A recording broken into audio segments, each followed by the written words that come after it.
अस्सलाम वालेकुम स्टूडेंट्स, कैसे हैं आप सब। अगर आपने अभी तक मेरे चैनल को सब्सक्राइब नहीं किया तो मेरे चैनल को सब्सक्राइब करें और बेल के नोटिफिकेशन को प्रेस कर दें ताकि जो मेरी आने वाली लेटेस्ट वीडियोस हैं वो आप तक पहुंच जाए। आज की जो मेरी वीडियो है इसमें मैं क्वेश्चन नंबर 40 को एक्सप्लेन करने लगी हूँ।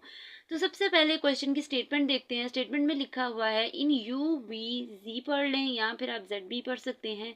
Are elliptic cylindrical coordinates where a is equal to 4 describe each of the following loci and write the equation of each locus in rectangular coordinates. Again हमारे पास क्वेश्चन में अब जो जिस शेप की बात की जाएगी उसकी जो है आपकी जो डायग्राम है वो पेज नंबर जो आपके बुक के पेजेस हैं अगर आप देखें तो यहाँ पे वर्ड उन्होंने यूज़ किया है एलिप्टिक सिलेंड्रिकल कोऑर्डिनेट्स। ठीक है, तो यहाँ पे अगर आप पेज नंबर 139 पे देखें तो वहाँ पे एलिप्टिक सिलेंड्रिकल शेप थोड़ी बहुत बताई हुई है कि कुछ इस तरह से होती है। ठीक है, तो क्या है अब हम लोगों ने क्या करना है, अगर हम एक इलिप्स को देखें, अगर एक सिंपल इलिप्स की बात की जाए तो कह लें कि अगर कोई स्क्वायर है सॉरी सर्कल है तो उसको थोड़ा सा एक्सपेंड कर दिया जाए तो वो एक इलिप्स शेप बन जाती है। ठीक है, तो यहाँ पे जो है पेज नंबर 139 पे उन्होंने इलेक्ट्रिक सिलेंड्रिकल कोऑर्डिनेट्स के बारे में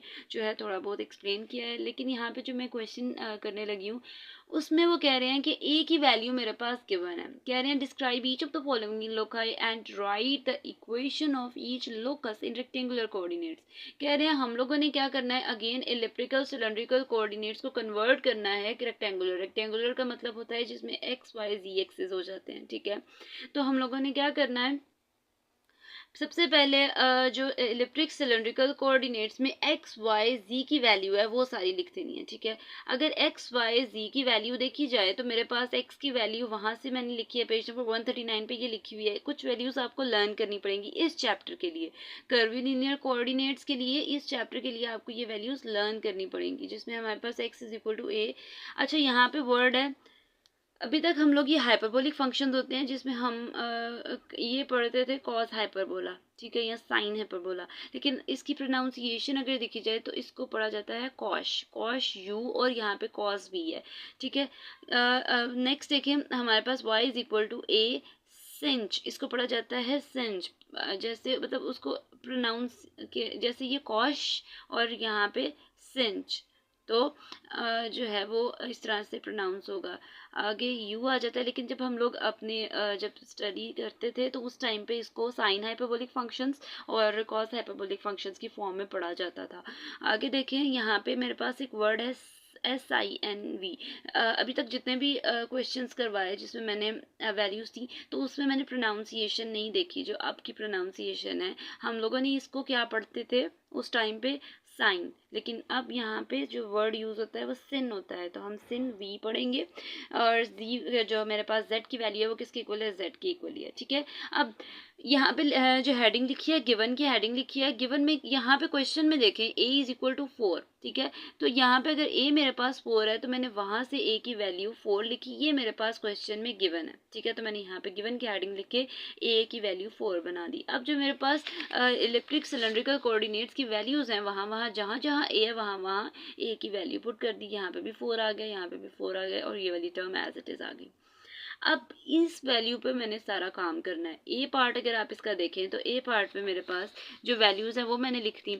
अब वी की जगह वो कह रहे हैं कि पाई बाय 4 करें। अगर आप कैलकुलेटर पे देखें तो पाई बाय 4 की वैल्यू अगर आप देखें तो जहाँ जहाँ वी है वहाँ वहाँ मैंने पाई बाय 4 ऐड कर देना है। तो अगर मैं कॉस उस पर करूँ कैलकुलेटर पे कॉस 180 को अगर 4 पे डिवाइड कर दिया जाए तो वो क्या आएगा मेरे पास 45। इसका मतलब कॉस 45 अगर कैलकुलेटर पे लिखूँ तो मेरे पास आता है स्क्वायर रूट 2 डिवाइडेड बाय 2। ठीक है, तो जब भी ऐसी कोई टर्म आ जाए स्क्वायर रूट 2 डिवाइडेड बाय 2 तो इसका मतलब ये है कि हम लोगों ने क्या करना है, हमारे पास कैलकुलेटर पे जब ऐसा आंसर आता है कि वैल्यू आ जाए, यहाँ पे मैं लिख रही हूँ स्क्वायर रूट 2 डिवाइडेड बाय 2 है। ठीक है, तो इसका क्या करते हैं, इसका अगेन क्या करते हैं स्क्वायर रूट लेते हैं और मतलब इसको हम लोग इस तरह से नहीं लिखते। स्क्वायर जो है वो नीचे वाली जब सेम वैल्यूज हो तो अगर नीचे स्क्वायर रूट हो वो ऊपर शिफ्ट हो जाता है, ऊपर स्क्वायर रूट हो तो वो नीचे शिफ्ट हो जाता है। ठीक है, इस तरह से होता है।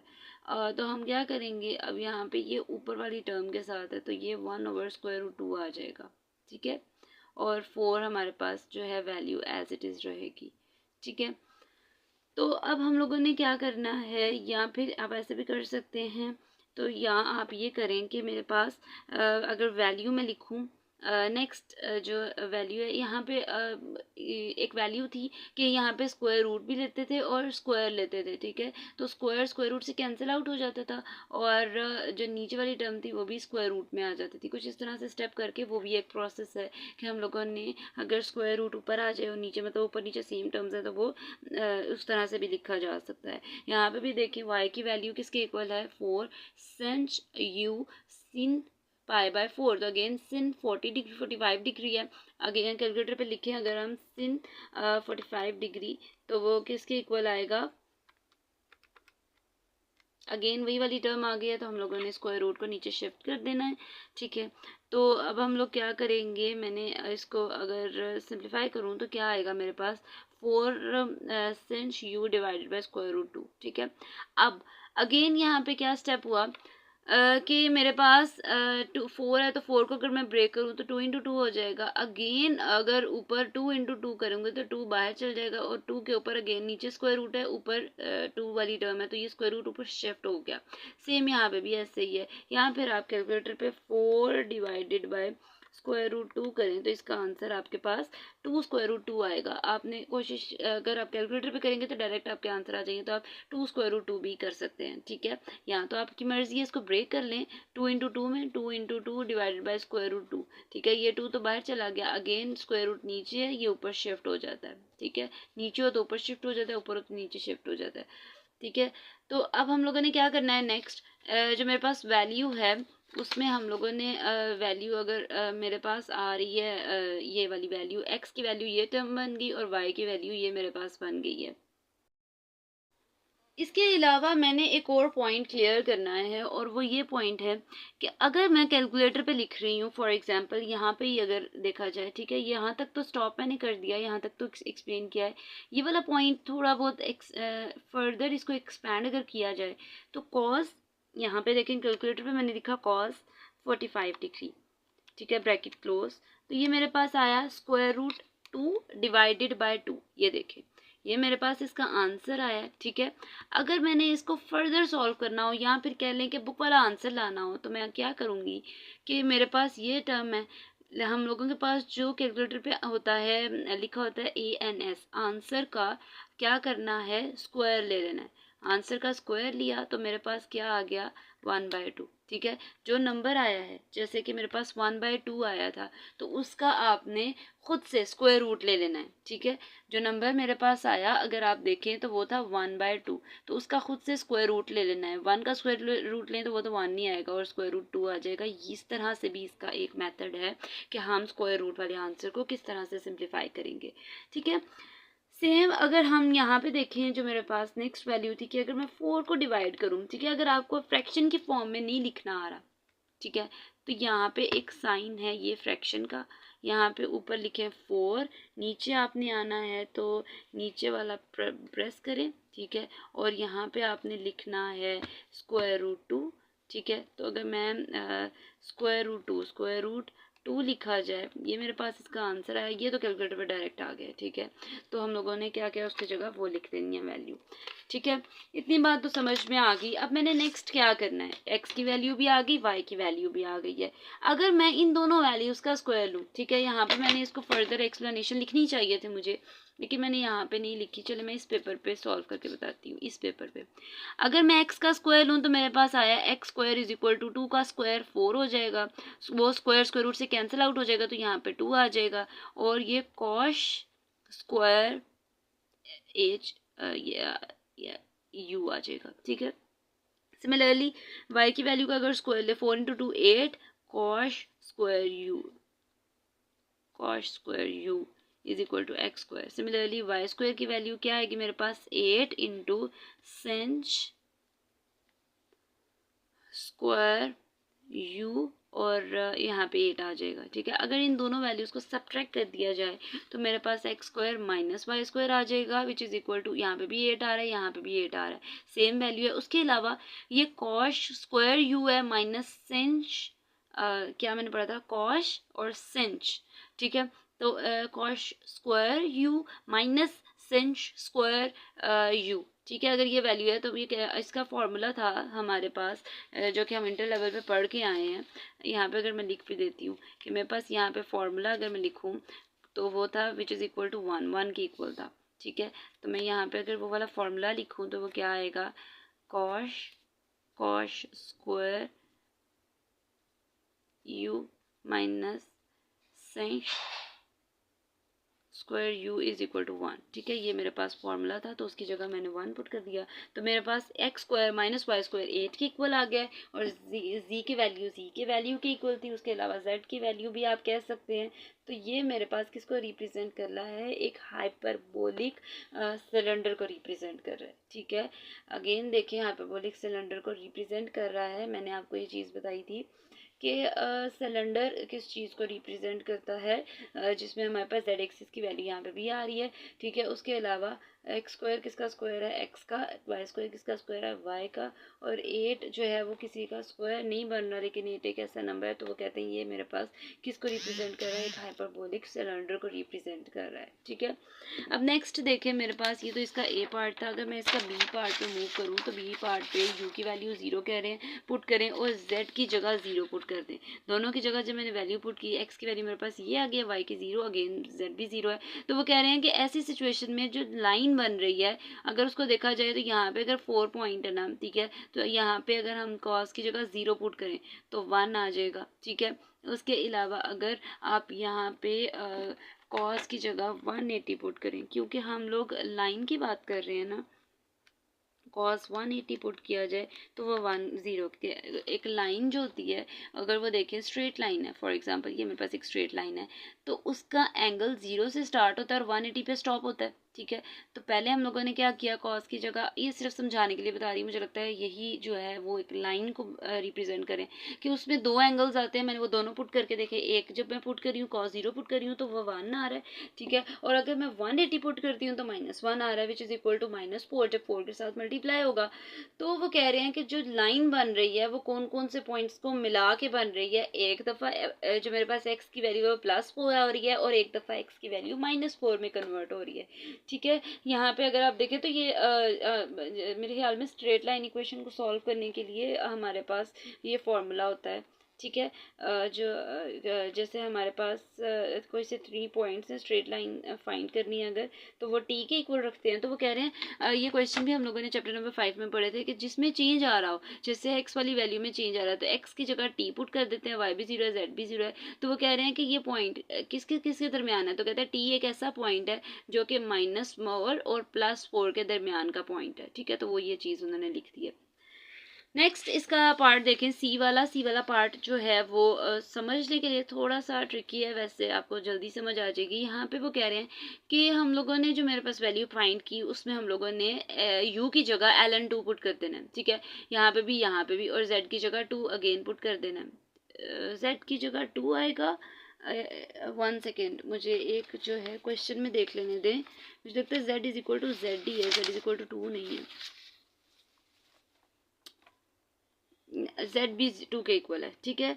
तो अब हम लोगों ने क्या करना है इस क्वेश्चन में, अब इस क्वेश्चन में देखें, सबसे पहले तो मैंने इसको जब पुट किया तो मैं इसको सिंप्लीफाई करूंगी, कॉश ln2 को पहले सिंप्लीफाई करना है और सेंच ln2 को जो है सिंप्लीफाई करना है। तो मैं इसको ही ले लिया, मैंने लिखा फर्स्टली वही फाइंड, हम लोगों ने इन दोनों को फाइंड करना है, तो मैंने इसको इस फॉर्मूले में पुट किया। अगर आप इंटर लेवल की बुक देखें तो उसमें इसका फॉर्मूला जो था वो इसके इक्वल था e⁻x + e⁻−x डिवाइडेड बाई 2। तो हम लोगों ने जहाँ जहाँ x है वहाँ वहाँ ln2 पुट कर देना है।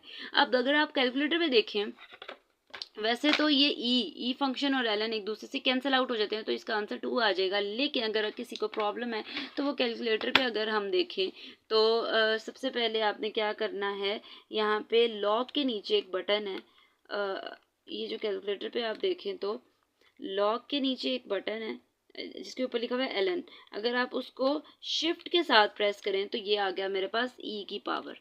ठीक है, पहले मैंने शिफ्ट प्रेस किया, उसके बाद ln को प्रेस किया है। प्रेस करने के बाद अगेन जो मेरे पास पावर लिखने लगी हूँ, अगेन ln को पुट कर देना, लेकिन अब मैंने शिफ्ट को प्रेस नहीं करना।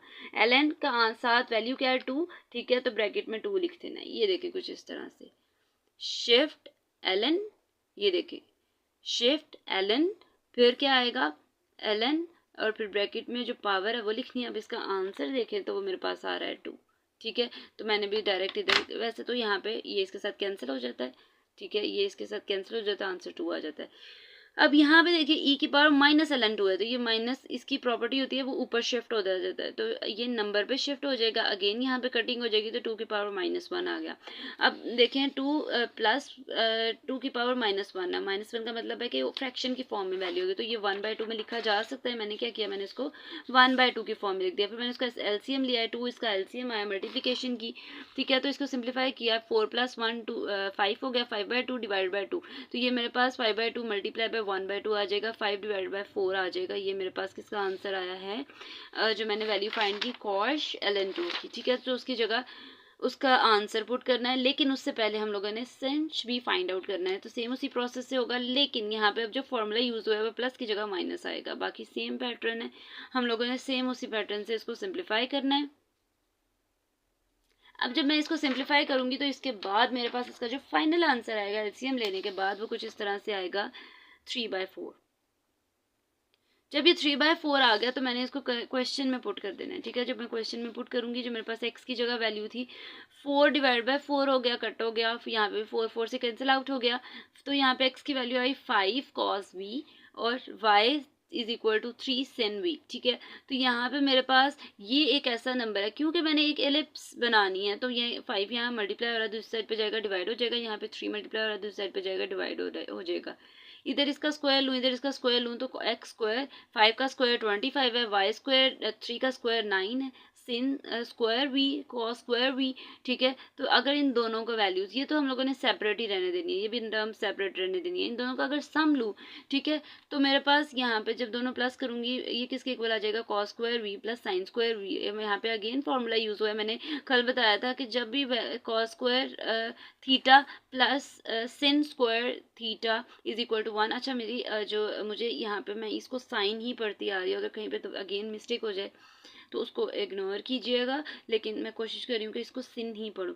तो यहाँ पे इसकी वैल्यू 1 आ जाएगी मेरे पास। और नेक्स्ट देखें तो मेरे पास जो बनी इक्वेशन वो x square divided by 25 plus y square divided by 9 और इज इक्वल टू 1 आ गया। तो ये किसको शो कर रहा है, एक एलिप्स को शो कर रहा है। ठीक है, ये इसका फॉर्मूला एलिप्स का। नेक्स्ट और लास्ट पार्ट है इसका मेरे पास, v is equal to 0, z is equal to 0। तो मेरे पास जो कह रहे हैं जब v भी 0 पुट करो तो x की वैल्यू ये आ रही है मेरे पास, y और z दोनों 0 हो जाएंगे। आगे देखिए, the portion of the x axis defined by, वो कह रहे हैं x एक्सिस एक ऐसा पोर्शन है जो कि ये शो कर रहा है कि x की वैल्यू ग्रेटर है यहाँ पर इक्वल है 4 के, और y किसके इक्वल है 0 के। ये तो इतनी समझने वाली बात नहीं है, ये सिर्फ उन्होंने वैसे लिख दिया है। ये थी जी आज की मेरी वीडियो। होपफुली आपको मेरी वीडियो अच्छी लगी होगी। अगर आपको मेरी वीडियो अच्छी लगे तो वीडियो को लाइक करें और सब्सक्राइब करना मत भूलिएगा। तो इंशाल्लाह जो नेक्स्ट वीडियो होगी वो फर्दर क्वेश्चन से रिलेटेड होगी। तो तब तक के लिए अल्लाह हाफिज़।